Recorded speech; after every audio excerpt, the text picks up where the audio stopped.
ये anti national activity हो रही है। इससे बड़ी एंटी नेशनल एक्टिविटी हो ही नहीं सकती।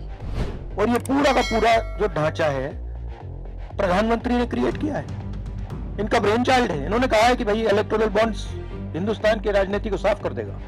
सीबीआई और ईडी जैसी चीज नहीं है, वो बीजेपी का औजार है, वो बीजेपी के कंट्रोल में है। किसी ना किसी दिन बीजेपी की सरकार बदलेगी और फिर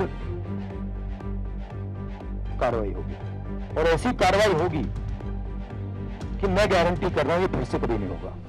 जो नरेंद्र मोदी जी ने इलेक्टोरल बॉन्ड का कॉन्सेप्ट रखा है वो दुनिया का सबसे बड़ा एक्सटॉर्शन रैकेट है। मैं फिर से कह देता हूं, दुनिया का सबसे बड़ा नेशनल लेवल का एक्सटॉर्शन रैकेट है। कंपनियों से हफ्ता लेने का तरीका है, कंपनियों से कॉन्ट्रैक्ट्स का शेयर लेने का तरीका है, और शायद सबसे बड़ा, दुनिया में सबसे बड़ा भ्रष्टाचार का स्कैम है।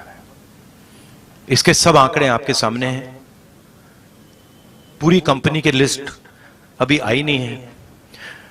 इसमें शेल कंपनीज हैं, इसमें सीबीआई ईडी से प्रेशर डाल के पैसा लिया जा रहा है, डेट्स हैं, कंपनी पर केस लगता है, उसी के थोड़े दिन बाद बीजेपी को पैसा मिलता है, हजारों करोड़ रुपए का कॉन्ट्रैक्ट मिलता है, कॉन्ट्रैक्ट का एक कट बीजेपी को डायरेक्ट मिलता है। तो ये प्रधानमंत्री का कॉन्सेप्ट है और दुनिया में सबसे बड़ा भ्रष्टाचार का, करप्शन का उदाहरण है। इस स्केल का भ्रष्टाचार, इस लेवल का भ्रष्टाचार कि आप देश के पूरे इंफ्रास्ट्रक्चर को करप्शन करने में लगा दो। सीबीआई को, ईडी को, इनकम टैक्स डिपार्टमेंट को, इन्वेस्टिगेटिव सारी के सारी का रोल आप करप्शन बना दो। और आइडिया किसका है? आइडिया प्रधानमंत्री का है। प्रधानमंत्री ने स्वयं कहा कि इलेक्टोरल बॉन्ड्स से पॉलिटिकल फाइनेंस साफ होगा। तो मतलब ये इससे बड़ा भ्रष्टाचार तो हो ही नहीं सकता। और ये गडकरी जी ने नहीं कराया, ये नरेंद्र मोदी जी ने कराया है। सीधी सी बात है। सीबीआई और ईडी जैसी चीज नहीं है, वो बीजेपी का औजार है, वो बीजेपी के कंट्रोल में है। हिंदुस्तान में जो हमारे इंस्टीट्यूशंस हुआ करते थे, वो आज इंस्टीट्यूशंस हिंदुस्तान के नहीं है।